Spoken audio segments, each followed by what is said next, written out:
lahko rečem, da smo danes pokazali zelo dobro disciplinirano taktično tekmo, odigrali zelo dobro, izkoristili te priložnosti, ki smo jih imeli.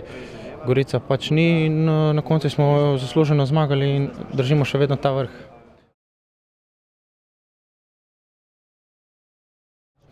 Dobro, zdaj pač mogoče je to naključje, ampak jaz se trudim na vsaki tekmi zadeti, tokrat mi je uspelo in jaz verjamem, da bo tudi vnaprej tako, kot je bilo danes.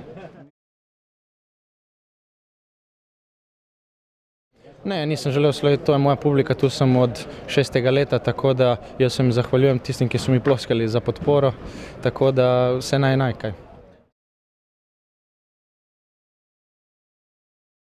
Ja, normalno, zdaj igramo še to za ostalo tekmo z Domžalami. Tu nas čaka še ena zelo težka tekma in jaz verjamem, da bomo tudi tu ostali neporaženi oziroma bomo to tekmo dobili.